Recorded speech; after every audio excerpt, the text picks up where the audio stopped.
Bendiciones, mis muy amados hermanos en Cristo.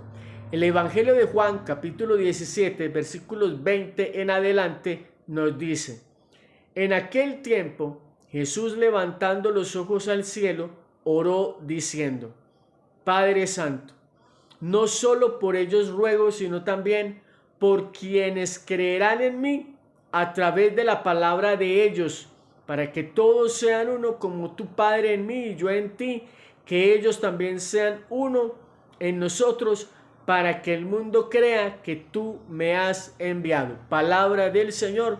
Gloria a ti, Señor Jesús. Mis queridos hermanos, es importante que nosotros comprendamos en contexto que Jesucristo, estando en esta tierra, siendo el Hijo de Dios y teniendo el poder, el don de palabra y el hacer milagros como los hizo, no pudo convencer a la totalidad, escúchenme bien, de personas que estaban potencialmente destinadas a escucharle y que no todos le iban a seguir. Es decir, de un 100% de probabilidades en la época de Jesús, le seguirían verdaderamente por ahí un 30% de las personas que le escuchaban. Y aún así nosotros hoy en día nos escandalizamos porque estamos viendo cómo cada día la iglesia se va mermando o se va diezmando. Queridos hermanos, es que en el mundo existen personas que definitivamente no están dispuestas a creer en Jesús. Por más que se les hable, por más que se les demuestre, por más que se hagan milagros. Recuerden ustedes, lo he dicho en otros videos, el milagro que debió haber convertido los corazones más duros en la época de Jesús, antes por el contrario hizo que se enardecieran más contra él y que quisieran matarlo. Estoy hablando del milagro de la resurrección de Lázaro, que era un milagro verdaderamente poderoso. Devolverle la vida a alguien que había muerto no era cosa pequeña. Y aún así, los fariseos que perseguían a Jesús se endurecieron más contra él y aceleraron el proceso de su persecución y posterior muerte. Queridos hermanos, ¿qué estoy queriendo decirles con todo esto?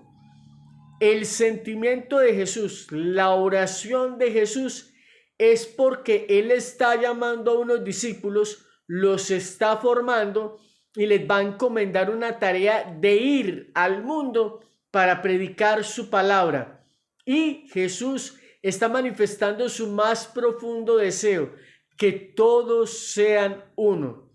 Y existe una iglesia con esas características. En medio de tantas sectas, en medio de tantas denominaciones, solo existe una iglesia que tiene unidad a nivel mundial y que tiene una cabeza visible a nivel mundial: el Papa.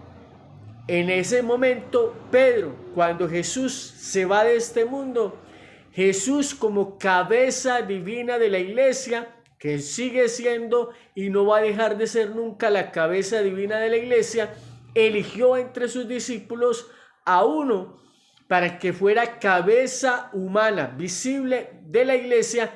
Y, queridos hermanos, sé que hay muchas personas que todavía no logran comprender y aceptar esto, pero miren, por lógica humana, por orden humano natural, toda institución tiene que tener una cabeza. Un país tiene un presidente, después le siguen los gobernantes, después le siguen los alcaldes, después vienen otros ministerios y por último, en la sociedad más pequeña, la familia, que también tiene una cabeza visible en el hogar.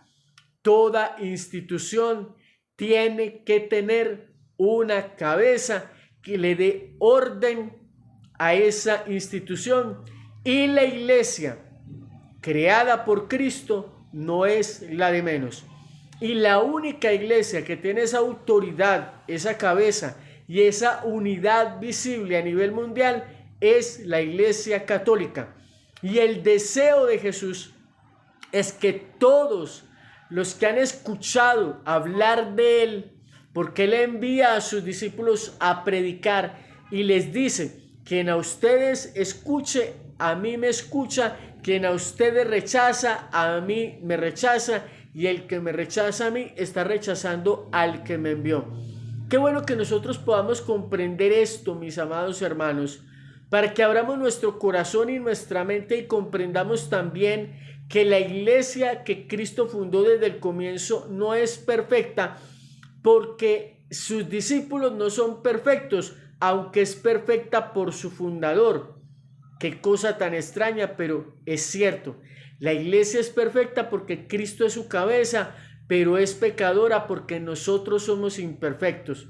Y en esta época se dan las mismas condiciones de Jesús. De 100 católicos, 30 o menos son verdaderamente comprometidos con su fe.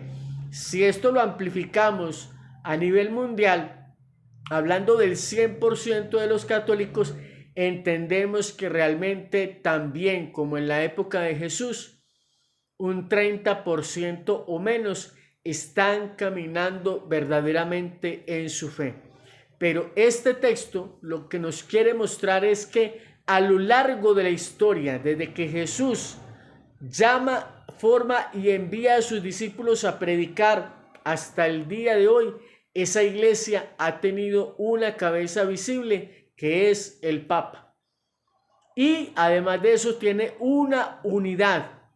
El evangelio que se está meditando hoy en Medellín se está meditando en Europa o en cualquier país del mundo, y eso no sucede con otras iglesias que se han separado de la iglesia de Cristo. ¿Y qué pasa cuando un miembro se separa del cuerpo? Pues muere.